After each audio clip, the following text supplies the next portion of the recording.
All right. The gate was 11.1 million. It's the fourth highest gate in UFC history. The attendance was 19,040.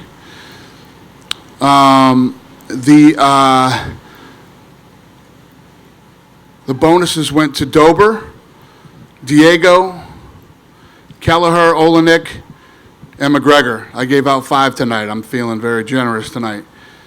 And then the 50-50 raffle was $108,650.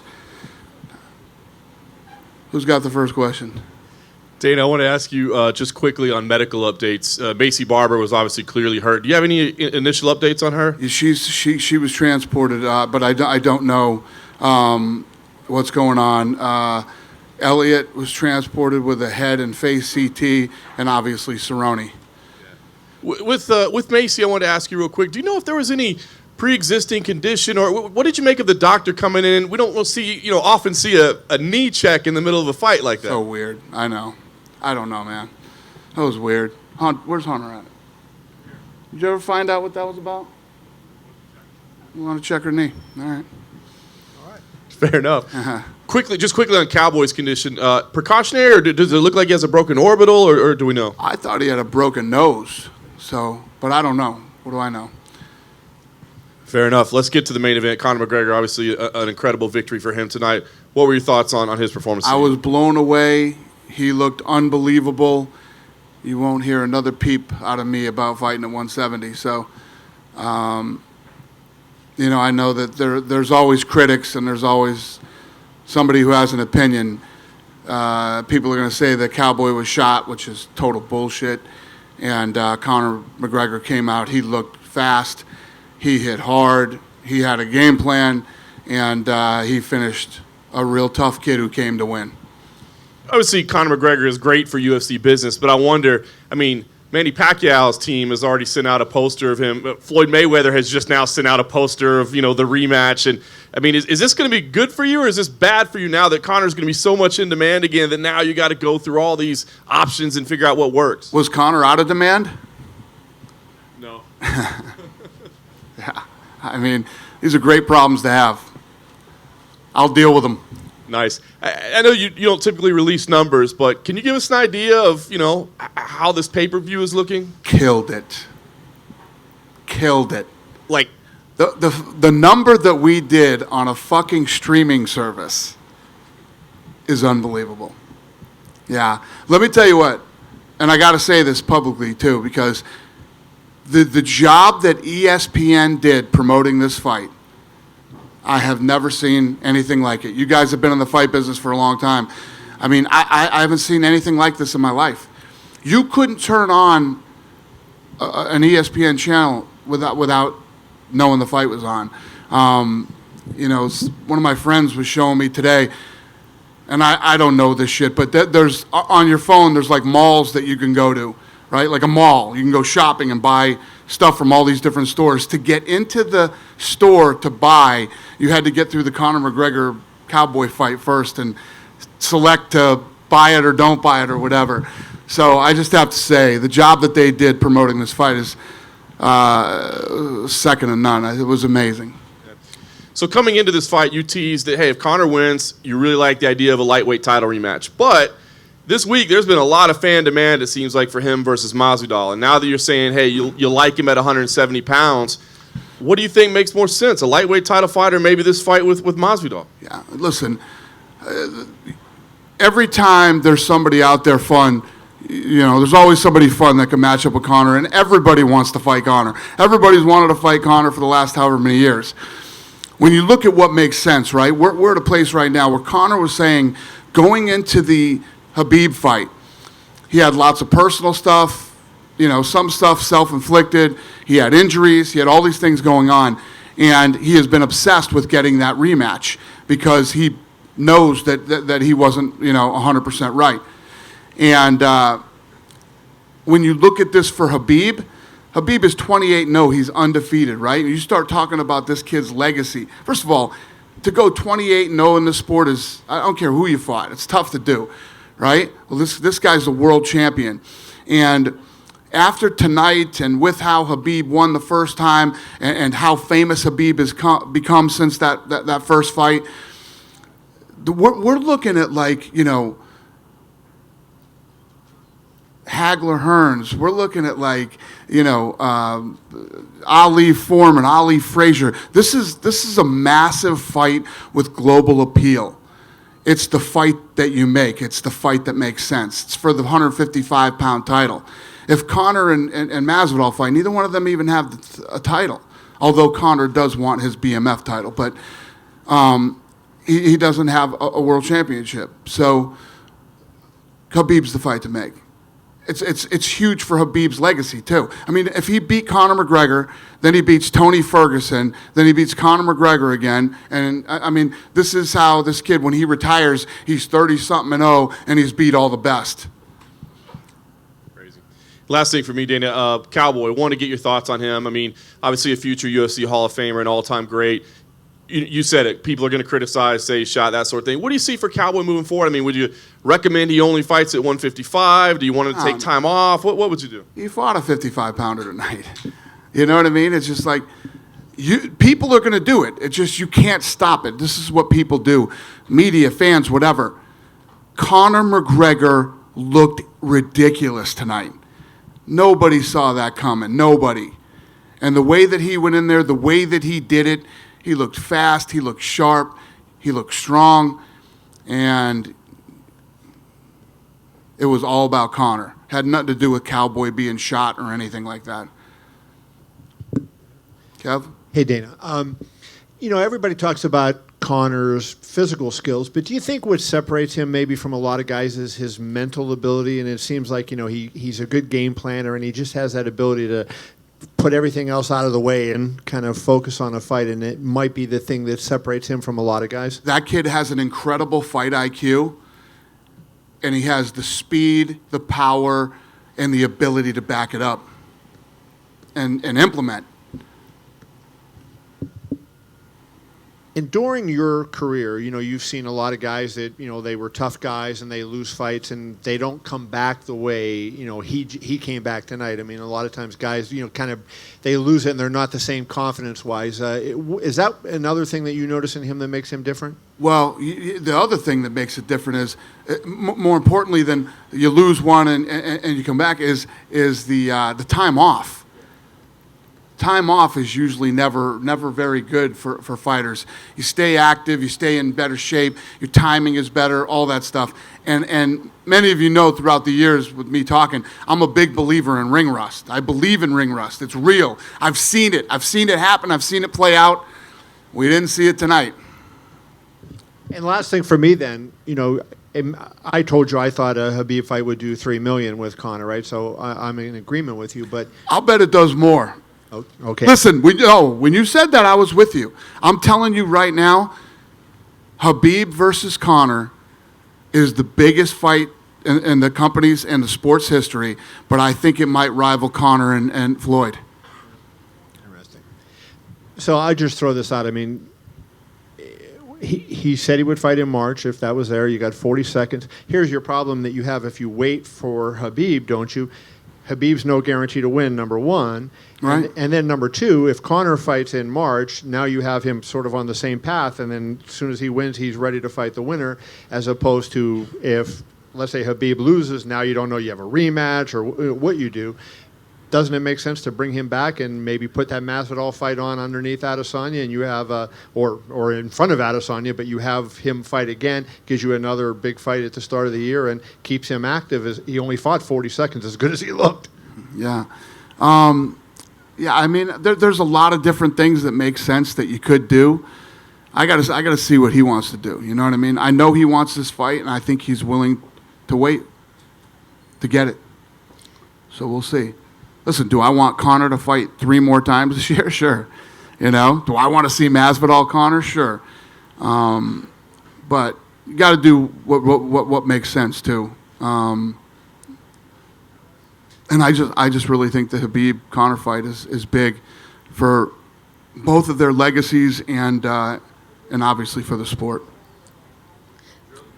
Hi, Dana, to your right. Hi. Hi. Hey there. So Mark Davis, the owner of the Raiders, was here tonight. What? How interested would you be to put that Khabib and Conor fight in Raiders Stadium? That is not what I thought you were going to ask me, but yeah, I think that the Khabib Conor fight, could be done anywhere. It could be done in a stadium somewhere. It could be done at Madison Square Garden, Dallas, Texas Stadium, the O2. I mean, you could do that fight anywhere. So we need to sit down and look at what makes the most sense. There's been a lot said this week about kind of Conor 2.0, the evolution of Conor McGregor as a professional and as a man. What did you think about his role in the promotion leading up to this fight? He was much more introspective and laid back and not as kind of manic as he had been in the past. Well, I think he was a lot happier. I mean, I told you guys after the first Khabib, when the whole Khabib-Conor press conference was playing out, I was like, man, this is the weirdest thing that I've ever been a part of. And then I told you guys after, this was super dark, man. This was a really dark press conference and then all that stuff. And if you look at the things that were going on with Conor at that time, and, during and after that fight, what I saw this week was a guy who was happy, re-energized, and happy to be here and happy to be back in the octagon. So it was good. It was awesome. I loved it. I like Conor McGregor. I mean, I know you guys, the fans, everybody bust my balls that about my relationship with Conor, but how do you not like this kid? Right? How do you not like him? Last question for me. I want to talk about Holly. So she won tonight. Holly is 36. You talked about perhaps this being her last go. Do you still feel the same based off of what you saw from her tonight? She looked good tonight. Her and Raquel fought to a split decision last time. And Raquel's tough. Raquel punches hard. Look at the fight between her and Amanda Nunes. I mean, that was a war between two tough girls. The problem with Raquel, and I've said this to her a million times, she will not let her hands go. She's got hands. She doesn't let them go. Oh, not to mention the fact that the ref let them clinch for 4 minutes for 3 fucking rounds, and they fought for a minute. That was a problem, too. Driving me crazy, man. If you are not doing damage or advancing your position, you split the fighters up and make them actually fight. And I like this guy. I don't want to, bum this guy out and whatever. But he's running around the octagon, I'm like, what fucking fight is he watching? He's moving around like he's trying to stay out of the way, like there's a fucking war going on or something. And these guys are leaning up against the fence for 4 minutes. Are you shitting me right now? I literally almost got up and walked out of that fight. I was so frustrated. But anyway, I've shit on enough referees in my day. I don't want to. That guy seems like a nice guy. I'm too old to be fucking doing this shit anymore, tearing these guys apart. He's a nice guy, and I don't mean to whatever, but you saw the fight. You know what I'm talking about. Dana, there were a lot of great performances tonight. Right over here to your left. We've got. Hey, buddy. Yeah, thanks. So a lot of great performances tonight. Who impressed you the most? Diego looked really good. And that's a big win for him. But a lot of these kids look good. That's why we gave out 5 bonuses, right? How you not going to give Conor a bonus? Right, of course. Right? So, and Conor makes $1 zillion. So I had, I felt bad not giving one of these other kids a bonus too. So we gave them all bonuses. But he looked good. Look at Dober. I don't know if you saw if you don't know, now you know. Dober was in there, but, if you look at Dober's record, his opponent was the guy you were looking at. He's 11-2. He's on his way up, and look what he did. That's 2 back-to-back fights for Dober. So he looked damn good and had a good performance and made some money tonight. How surprised were you with Roxanne Modafferi's performance? We know you liked Macy. Everyone did. She's a great fighter, young fighter. Were you really surprised, or did you think Roxanne? No, I wasn't surprised. At the end of the day, when you're climbing the ladder like that, Roxanne is a tough test. We knew that she was going to be a big test for her.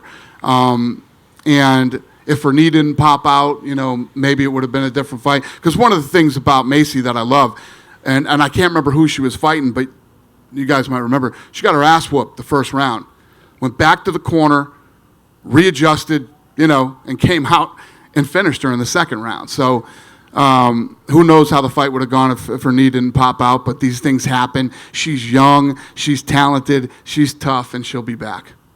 I agree. Speaking about Diego Ferreira, I think he's probably due to fight a top 10 opponent soon, and he seems like a guy for real. You have any plans for his future that come to mind? Yeah. He looked good tonight. So, and like I said, beating Anthony Pettis, and Pettis is ranked number 11 right now, so big win.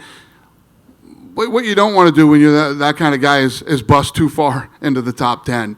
So we'll figure out what's next for him. Last one for me. Obviously, it's not a pleasant subject, Alexa Grasso, that fight falling out. You may have seen that she's saying she's going to 25. She's not waiting or fighting you guys like some fighters do and say, no, give me another chance.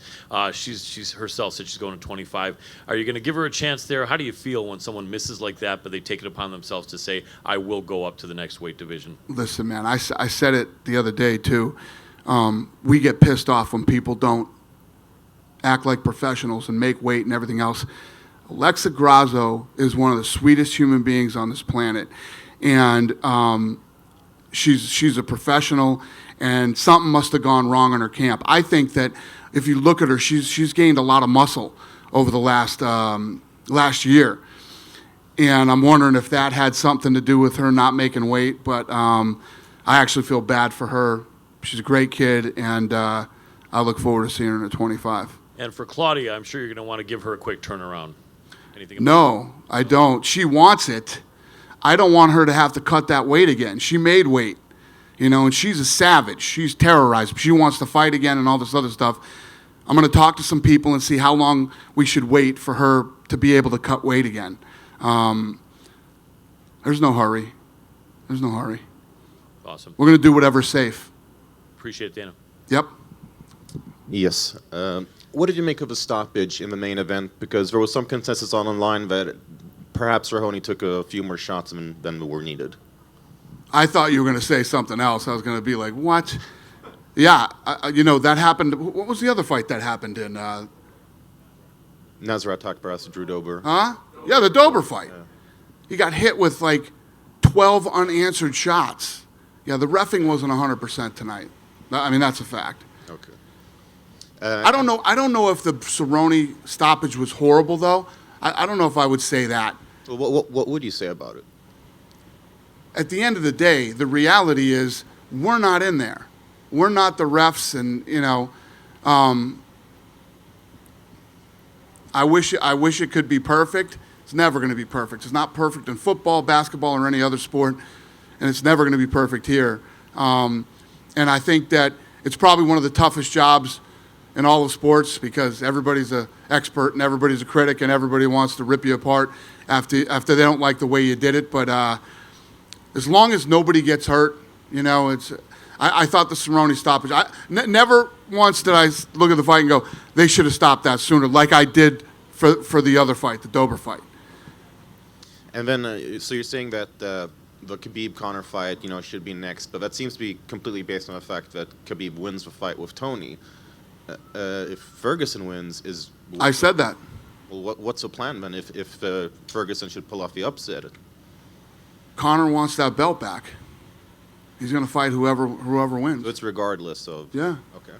And if Robert Whittaker had to pull out of his bout with Jared Cannonier, there's a lot of rumors online about Darren Till stepping up to take that fight. Is there something you can? I think so. I think Darren Till hurt his foot or something, didn't he? Yeah. Ankle? Yeah, he hurt his ankle.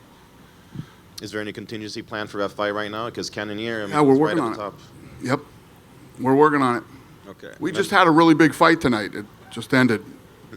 We'll get that done, and we'll let you guys know when it's done. All right.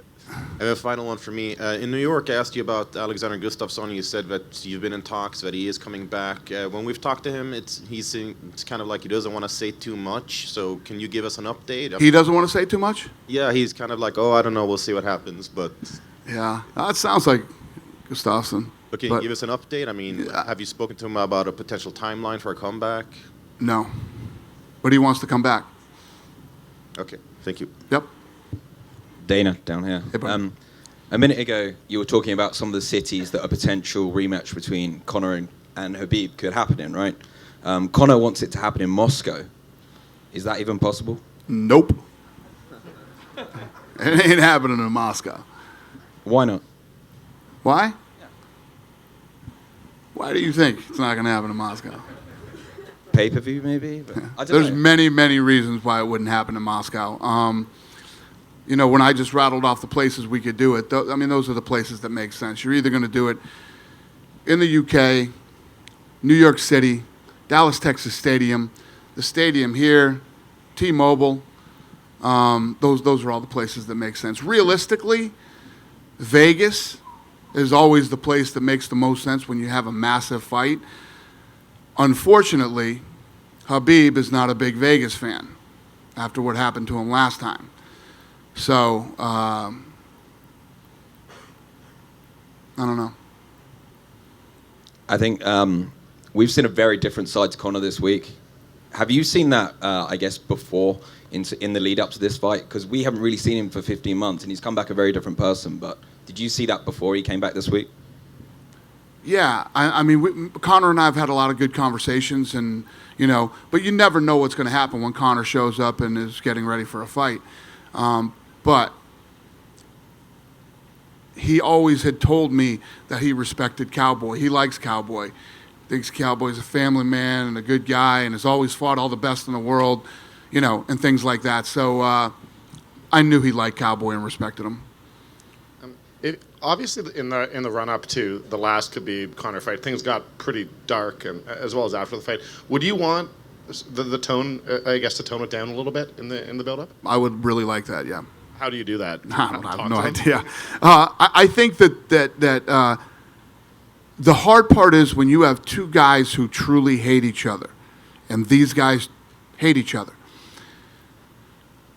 You're always going to have some emotions, especially the week of. They're both cutting weight, and it goes deeper than that, too. The camps hate each other.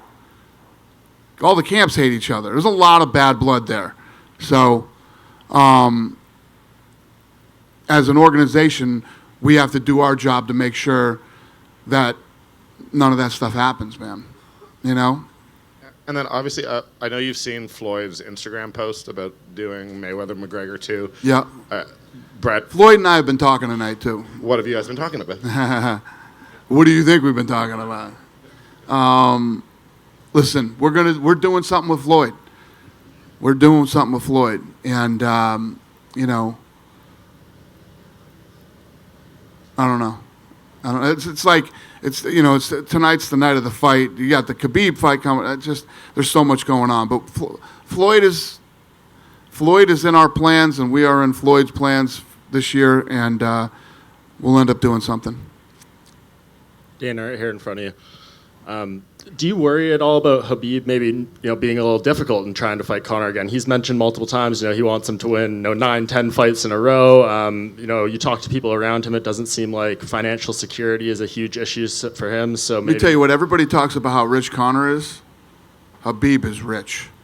So that's kind of Khabib has that type of money. Right. Khabib has that type of money. And when I say that type of money, over $50 million. But the reality is Khabib has never turned down a fight, ever. Khabib doesn't turn down fights. This is not his style.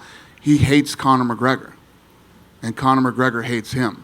So anytime you talk about one to the other, those are the type of responses you're going to get. Right. And to circle back to Macy Barber, I asked you this question in New York about, her aspiration of being the youngest champion in UFC history and everything, and you're kind of expressing, how you need to matchmake and bring these type of fighters along. She's a minus 1,000 favorite tonight and ends up losing. Is this kind of what you were referencing in that sense, and maybe not pushing someone too quickly still? You never know if somebody's knee is going to pop out during a fight. Those are things you can't see coming. Has nothing to do with the matchmaking. Right. Do you give her a step back though after this, or do you think Well, you definitely wouldn't. What was Roxanne, 7? You don't give her 6 or 5. But you maybe give her 8 or 9. Right. And Alexei Oleinik, he got a bonus tonight as well. This guy is very unique in MMA. He's the first fighter to win across 4 decades, starting in the 90s, 2000s, 2010s, 2020s. What do you kind of make of him? Fabricio Verdum called him out after and said he'd love to fight him when he returns from suspension. He's an older guy, very unique style. What do you just make of him?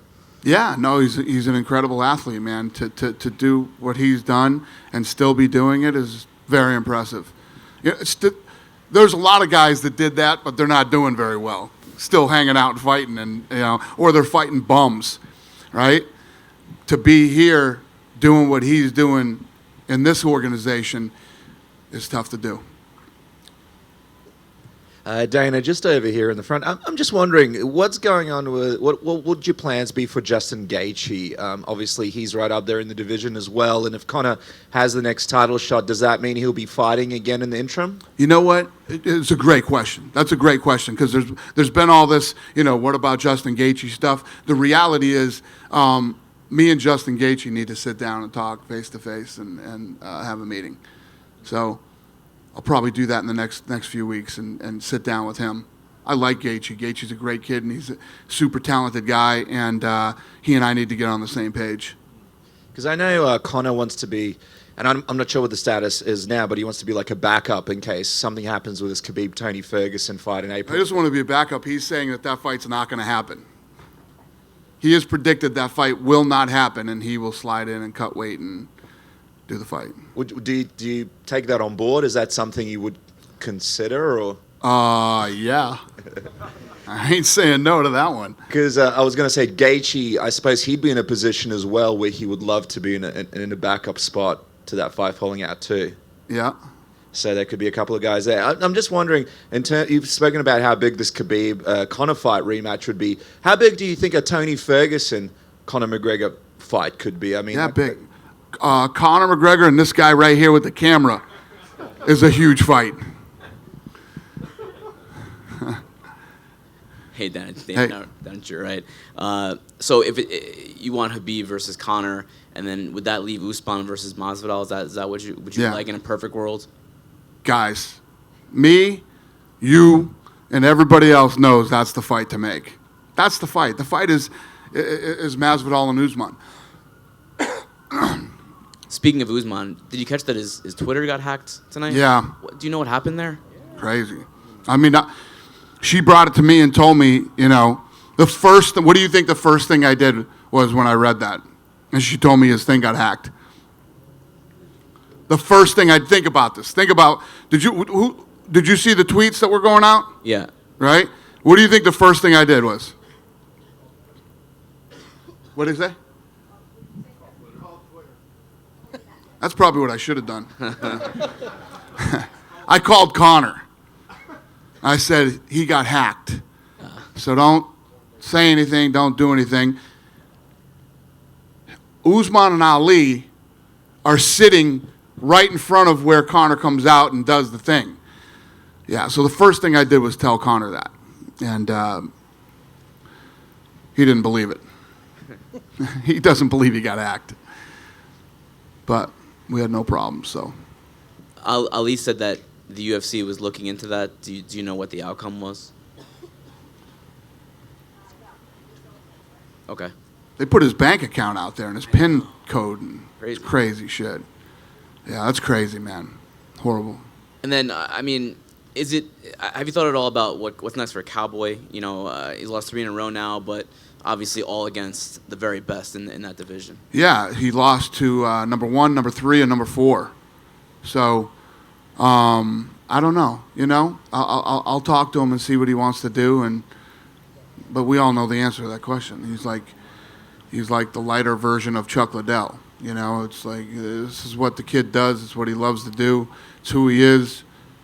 These are the not so fun part of this job when you have to have these kind of conversations and ask him what he wants to do. But I don't know.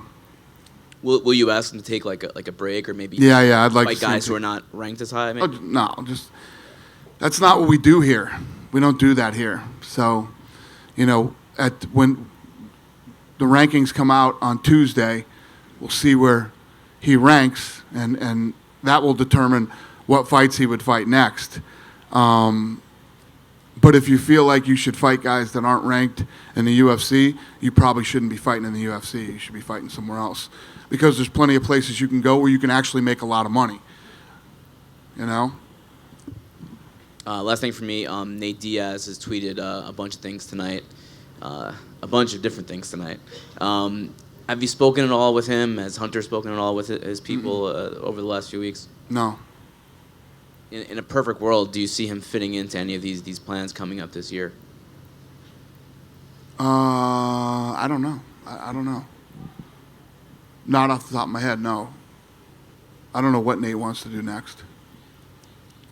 Thank you. Over here to your left, Mr. White. Yep. Good evening. How are you? Over here. Hey, buddy. Hi. How are you doing? First question. You seem to flick of a mention there that it is a possibility that the UK could house a Conor McGregor fight. 100%. Would that be at Wembley Stadium, as we've seen with Anthony Joshua? Yeah, you could do any of the big venues out there. The Cardiff Stadium as well, the Millennium Stadium. They both take 80, 90,000. Yep. When you go back to the office on a Monday morning, you haven't had Conor McGregor for 15 months. Does it make your job easier? And what I'm asking is he arguably, Conor McGregor, the most complete package we've ever seen in the history of fight sports? Yeah, I mean, this guy is such a huge superstar. I mean, I put him up there with Tyson, Leonard, Ali, all of them. He's got the biggest pay-per-view in pay-per-view history, and he's, how many of the top 10 does he have? I don't even know, but he's one of the biggest stars out there.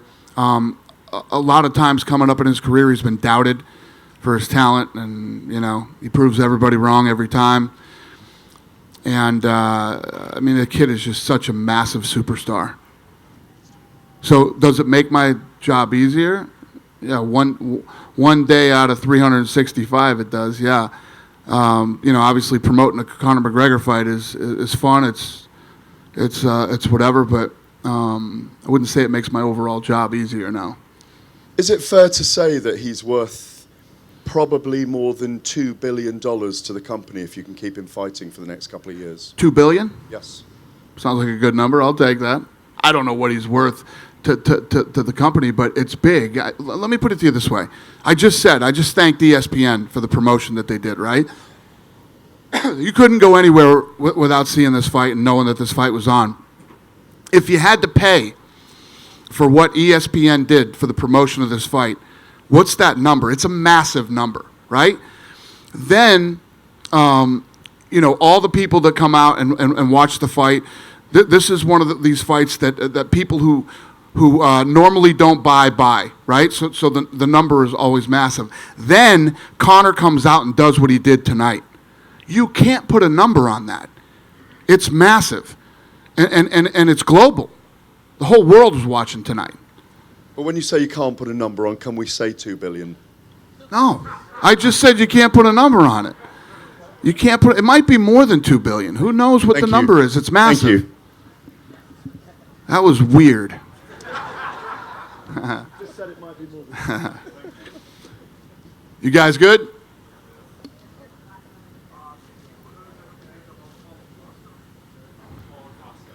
Huh? Paulo Costa? Yeah.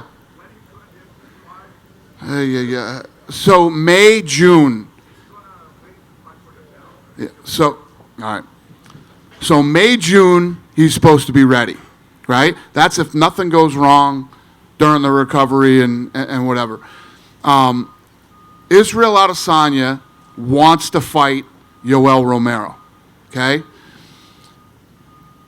Nobody wants to fight Yoel Romero. Nobody does. And he is, you made a face like somebody might want to fight him. What was that face? You gave me the meh.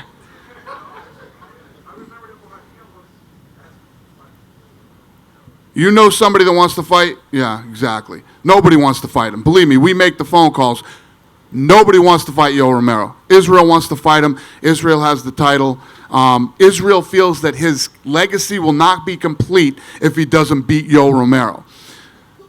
How do you not respect that? I respect it.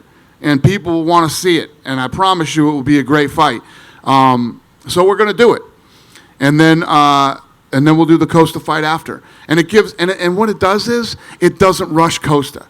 Costa's in this big rush. We're watching his Instagram the other day, and the guy is working out like he's training for a fight right now. Which you shouldn't be doing that when you just got done with surgery. Then they're saying you're not even going to be ready till June. Right? You shouldn't be training like that. You know what happens when you do that? You get hurt again. That's what's going to happen. So he needs to pump the brakes and slow down, make sure he's 100% and doesn't get hurt again, and then we can do that fight after Romero. Dana, obviously, there's a lot of focus on Conor's behavior, and I think casual fans who watch tonight are just as curious what he's going to do leading up to the fight and after the fight as what he'll do during it. Do you think his attitude in the lead up to this had more to do with his respect for Cowboy, or as someone who knows him well, do you feel like he's changed significantly over the last 15 months? I don't know if you can change significantly in 15 months, but what I said earlier, I think he's happy. He didn't seem happy before. He was always pissed off, and, there was something wrong leading up to those other fights. There was something wrong with him. I don't know what it was, but obviously it's changed. And what I think this fight did a lot of really good things for Conor McGregor and everything else. And Kevin wrote a story the other day saying, guess what? I like Conor McGregor again. You know what I mean? And I bet a lot of people felt that way going into this fight. And I think that, especially in the fight business, people forget easily, quickly, and people are forgiving when you come back and you try to get your life back together and you have this great comeback story. And I think tonight was that story for Conor McGregor. You're always going to have people that won't like you, but I think a lot of people jumped back on the McGregor bandwagon tonight and became fans. Did I get everybody? We good? I think. What? Oh, now you want to talk about Tom Brady, right? What was he, what? Oh, how would you not like the fight? I thought, when she asked me the question earlier, I thought you guys were going to ask me, hey, Tom Brady was here, Davis was here, I saw them talking, what's going on? Are you guys fucking Las Vegans or what? Come on, man. If that dude isn't playing for Boston, he's playing here. All right? So, I don't know. I have fucking no idea what I'm talking about, but yeah, he liked the fight. What was I gonna? Well, before Kevin threw that at me, what were we talking about? Did I ask you something? I was gonna tell you something. Kevin ruined the whole thing. I forgot what I was gonna say. But how many members of the media were here for this fight? There's 187 members of the media here for this fight. And thank you guys all for your work this week. And it was an incredibly successful event. And you guys are all a big part of that. And I really appreciate it. Have a good night.